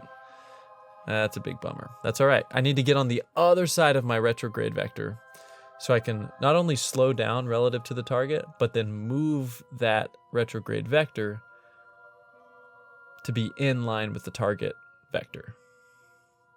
So you can see as you burn on either side of your retrograde vector, it kind of pushes away. So you can kind of kill two birds with one stone. You can align yourself and you can slow down relative to your target. Because even if you get close to your target, if you're going at 45 meters per second or something, you won't be able to rendezvous successfully. One problem at a time, because as we get closer and closer, I'm realizing that I have no monopropellant and I have no way to align myself up with the docking port. But you know what? One problem at a time. Valentina is deeply, deeply concentrating. You can see in that pilot cam on the EAM, she is in a deep concentration state as she's trying to salvage this rendezvous procedure. All right. F4, if you didn't know, if you can't see your target from the space view, not the map view, but the space view, F4 will box your targets. It took me a while to find out, so I'm sharing with the world now. If you've stayed for this long, and at 1 hour and 45 minutes, you see that you've had that same issue, well, it's F4. Press F4 and you'll be able to see your targets show up within a certain distance. I think it's 10 kilometers, 5 kilometers, something like that. All right, so now I'm just wasting fuel, trying to move and reposition and slow down relative to my target, but also move towards my target. So I'm basically just kind of, this would be so much easier with monopropellant, but I'm basically just kind of trying to move myself in such a way where I can find my retrograde vector and then push it, or prograde vector, whatever way, and push it to be along my target line, which is what I'm doing here. So I'm burning just off of my retrograde, and you can see it moves away like that. So as I burn, it moves away, and then I stop because, you know, we were kind of going a little bit too far, but then I realized I can't move. So frustrating. So frustrating. And that is why this mission took absolutely forever. But you know what? I thought it was educational and fun, because as much as I would love to say that I'm as good as Scott Manley and Matt Lown, which I am not, they're like, Matt Lown's videos seem to just be perfection, just like chef's kiss. He did this. I mean, it's no secret that this is like a shot-for-shot remake of Matt Lown's recent Eeloo mission, but I was inspired by it and I decided to make my own. And I mean, like, he cut it down to 20-something minutes. I don't know how that's possible. I'm trying here. Like, I cut out a lot of stuff and I still don't know how it's possible. I gave up, or no, Valentina, I didn't give up. Valentina made an executive decision, and she said, this is, Giberry, you're the pilot in command now. You need to take care of this vessel and make sure it doesn't do anything crazy. Take care of the snacks, take care of the science. I'm going to the mothership. It's 3.5 kilometers away. I can make it. I have the fuel in my monopropellant pack. Giberry responds, No, Valentina, you can't. It's too dangerous. She says, It's what must be done. and truly I think it was probably the better idea. I should have just had Valentina go up to the mothership initially once we got that first close approach, and then done the rest of the rendezvous from there. But this was my solution to the impossible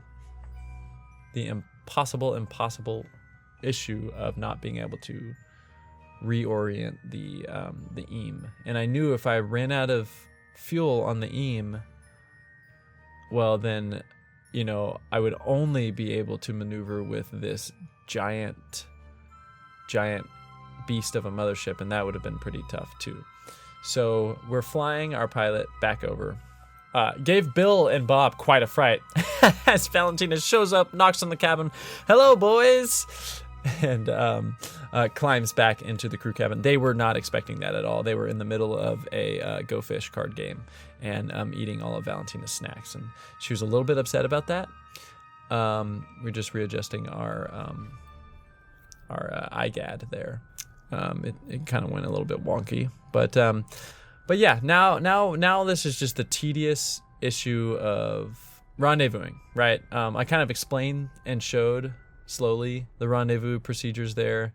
Now I'm just kind of like bringing it in, and we missed, and not only did we miss, but we smacked the, so this, for the next hour and a half, I'm slowly, very slowly, trying to reorient the ship and just chase that EAM docking port. And eventually it was Giberry's time to shine. We radioed over to Giberry. Valentina radioed over to Giberry and said, We're going to need you to push the EAM over to the mothership.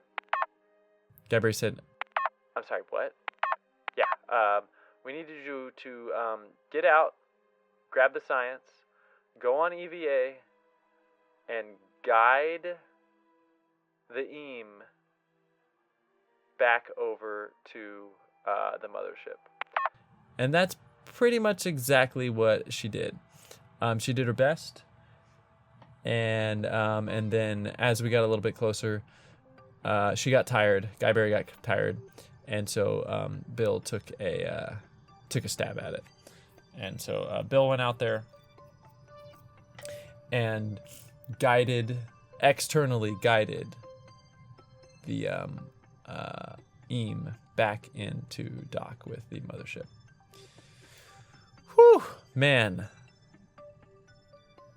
The amount of time it took me to do that, I'm telling you guys, that was frustrating. That was frustrating as all get out. It took way longer than it should have. And now I've got these like spider arms just floating about. Bill just doing the engineering, being a good engineer. Visual inspection of the EAM seems to indicate no catastrophic damage, though the torsional locks on the landing gear seem to have been disrupted.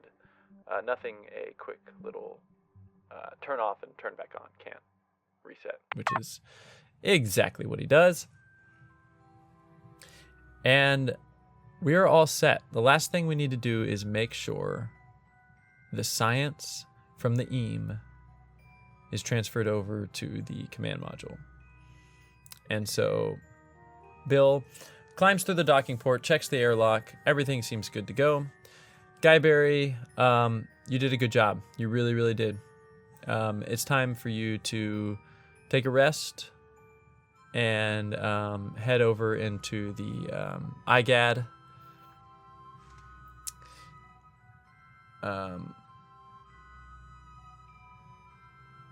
What did IGAAD? What did the D stand for? Induced gravity anti-atrophy. IGAR? Induced, what? I don't remember. I have to go back and listen to myself. The IGAAD. I think it's the IGAAD. The induced gravity. I can't remember. What did I call it? Oh, now I can't remember. Induced gravity anti-atrophy module. IGAM? IGAM? No. Induced gravity anti-atrophy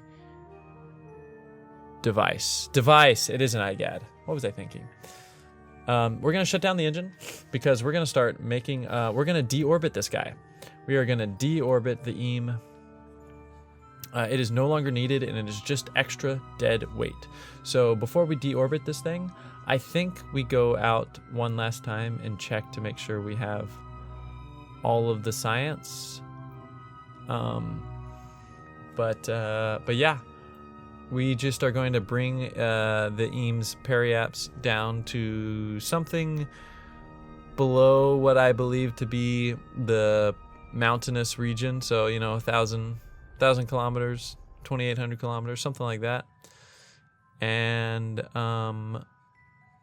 we will undock. I think I did move all the science over. Yeah, we're good. Yeah, that's right. Giberry, when she left the EAM, she went over to the CEGR and deposited all of the science. So now the science is in the CEGR, on the mission computer on the CEGR. And that's going to be important in a little bit. I know I keep saying this, but man, out of the frying pan, out of the fragipan, into the ice canyon, am I right? I mean, one major design oversight is about to present itself in just a few moments. But in classic Kerbal fashion, we jerry-rig our way out of it. Jerry? I don't actually know what that phrase is, but jerry-rig our way out of it by the skin of our teeth. So I'm looking down at our delta V, and I know I need about 1,000 meters per second to make that orbital inclination change to get back down to Kerbin. And then I need, some amount of delta V, probably 600, 500 delta V, to escape Eeloo's sphere of influence. And I'm thinking, wow, we are getting really close here on the Delta V for the mothership here. But nothing we can't handle. Nothing we can't handle. But it will require, instead of just kind of brute forcing our way back to Kerbin, it will require extending. And there's plenty of snacks on the mothership. We brought years and years of snacks, so it's fine. But it will require extending our mission to be to wait for a Eeloo to Kerbin transfer, which is in just about a year. And this is basically what I'm checking. I'm checking to see if it can be done. I threw a few maneuver nodes in there and basically kind of eyeballed the fact that it'd be way too close for comfort, Delta V wise, and I really don't want to strand my Kerbals way out there on the edges of the solar system. So while we wait for a transfer window, we will watch this this little guy deorbit, because why not, right? Why not? So here we go. Let's watch the fireworks happen, and let's, you know, enjoy ourselves, enjoy a little bit of the destructive fireworks that as Kerbals we so love and live for. And it was at this moment I realized that, wow, there is not a single mountainous feature on Eeloo that is above 2,800 meters. And I'm just like, all right, it's going to stay there. It's going to stay there. The good news is I think it's close enough within like the processing range that as soon as we left Eeloo's sphere of influence, I didn't notice, I didn't go back and check, but later after I was editing this mission and talking to a friend of mine, here we are just time warping up to our transfer window, but it went away. So we'll imagine it did finally impact the surface and get destroyed. I think it was close enough to the surface that like it stopped getting rendered, but so it did disappear from my ship, which was the intention anyway. I just didn't want to leave space trash. But we have a transfer window to Kerbin. For that year, I feel like, you know, there is a lot of science to be done. They need to research the ice that they gathered, the ice that they definitely gathered from the ice canyons. But this was a celebratory year for them. They spent this year on the ship just admiring the vastness of the cosmos, being that far out, away from everything, enjoying their time together as this newfound family, and eating lots of snacks and playing lots of card games. Lots of Crazy 8, lots of Go Fish. Go Frog, actually, is what they call it. Is that racist against Kerbals? I don't know. No, it's not. I'm deciding right now. Canon, it's not. It's called Go Frog, and they love it. It's their favorite card game. So they play lots of Go Frog.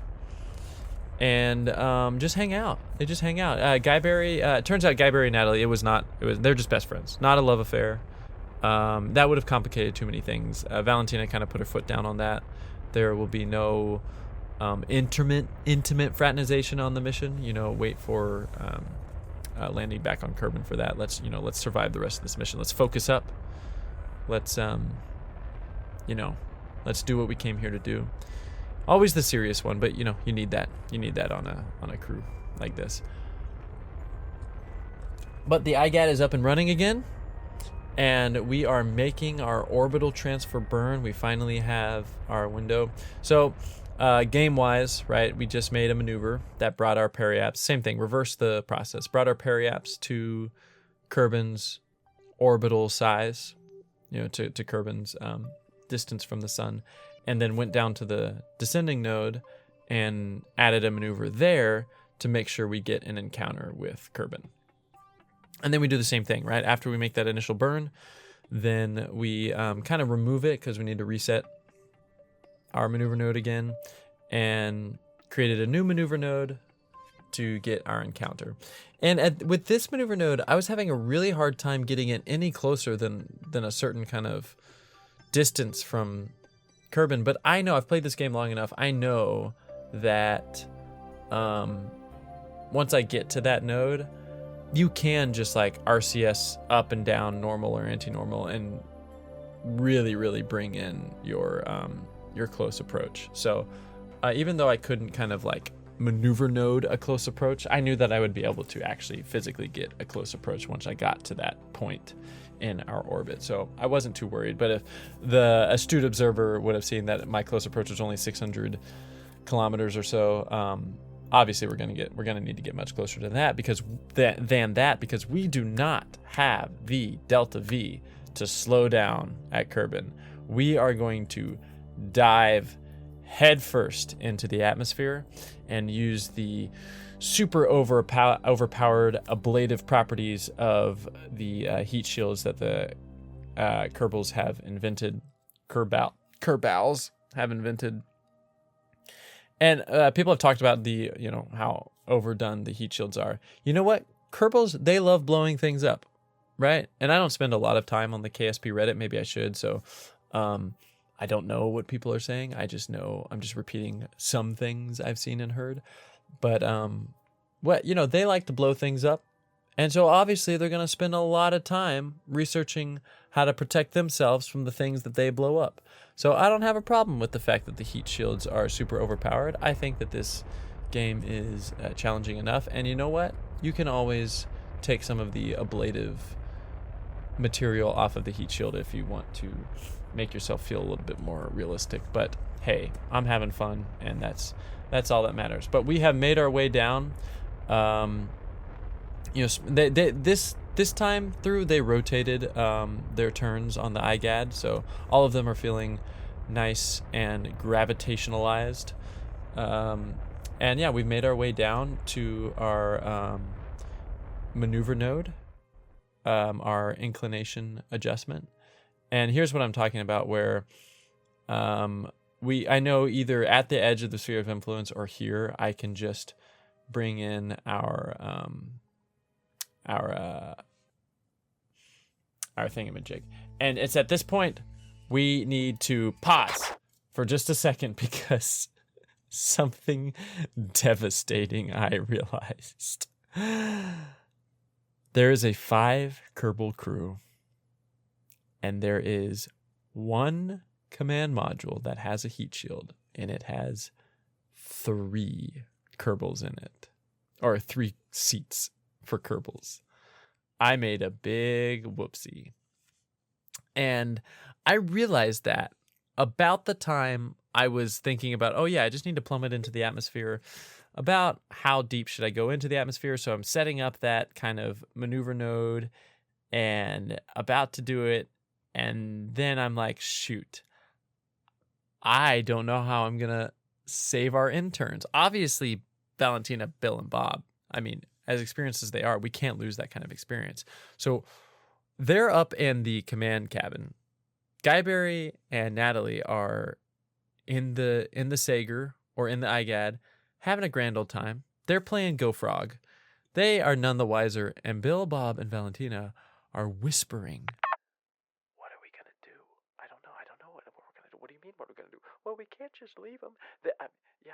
They're gonna die. I know they're gonna die. They are just bickering back and forth how they're gonna do this, which is why they did not bring in the close approach way out there at that inclination adjustment. They knew they had time to adjust the close approach at Kerbin's edge of sphere of influence. But eventually we came up with a solution. So we'll head back to Commentary Heath. We have to find some way to get them behind the heat shield. The hitchhiker or the CEGR is not going to survive. The IGAAD is not going to survive. Nothing is going to survive but that thing in the heat shield, because we're going to be plummeting into the atmosphere at 5,000 meters per second. So we need something, and we're about to find out what that is. All right, we are back, and we're just kind of checking what our periaps is, and there's no way around it. We're either going to strand everybody out deep in space, or we are going to plummet into the atmosphere and find a way to save them. So we're at the edge of Kerbin's sphere of influence. We went ahead and adjusted our orbit for our close approach to dip deep within the atmosphere. You can see there in the bottom left, our periapse is at 26 kilometers. So that's deep within the atmosphere. The Kármán line is 70. And Giberry, it's once again your time to shine. They, with Bill's, Bill is on the intercom, and he is guiding Giberry through what she needs to do. You are going to disassemble the IGAAD. I'm sorry, sir, what? Yes, you're going to disassemble. You are going to Oh, wait, I'm not even doing Bill's voice. Doesn't matter. You're going to disassemble the IGAAD, and you're going to put it on top of the command module. I'm sorry, what? Disassemble the IGAAD and put it on top of the command module. But sir, why would we do that? Just disassemble the IGAAD and put it on top of the command module. Which is exactly what Giberry does. And you know what? We're great. This is the solution we're looking for. And this is why I made that comment earlier in the video, where it's like, oh man, I feel like I feel like it's cheating, right? For small things, to like adjust configuration or attach or move like a light or landing gear or something, but to like monumentally get yourself out of jail free by just moving things around. I guess the design concept is there. You know, we have a decoupler, we have a way to attach something to the head of the command capsule. So I guess we could have like brute forced it in a way. We could have docked. No, this is just straight up Kerbal magicry, right? Like, to think that they could just disassemble everything and then reassemble. It felt kind of dirty. But I also didn't have the energy to plan essentially what would be an Eeloo space rescue. Not even on the surface. It would be this like weird orbital eccentric orbit back out to Eeloo to rescue everybody. It was like, I'm not going to deal with that. So instead, Giberry, under Bill's close supervision, disassembled the IGAAD, used that crew module on the IGAAD to have a relatively safe re-entry vehicle behind the ablative heat shield. And you know what? We're good. So the last thing that we got to do here is just take in that Aurora Borealis. Oh, it's beautiful. I love the Eve mod. It is so cool. And then watch the fireworks. We decouple, not like at the Kármán line, but high enough to where we'll be pretty danger close for these explosions. And that's how we like it. That's why we put so much research into our ablative properties of our heat shield, because we want to see our hard work get absolutely annihilated as it plummets into the atmosphere at 5,300 meters per second. Oh, and there it goes. Oh, it's beautiful. It's at this point, Natalie realized that she left her Go Frog deck of cards in the CEGR, in the common area game room. But too late now. A few things skip off the edge of the atmosphere there, but they stop getting rendered as soon as we get more than 4 kilometers away. So we're good. I don't think I have any space trash. 100 kilometers? At some point they stop getting rendered. But there it goes. Yep. Maybe that was 40 kilometers. I'm not sure. I'm not sure what the render distance is, but they're gone now.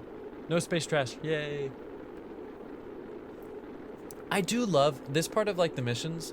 I do love to just sit and kind of like enjoy the accomplishment, because it really does feel like an accomplishment, right? Like you plan out these missions, you build the thing, and You quote run your simulations in the middle of your mission if you're okay with quick saving and quick loading, which I am. I have no problem with it.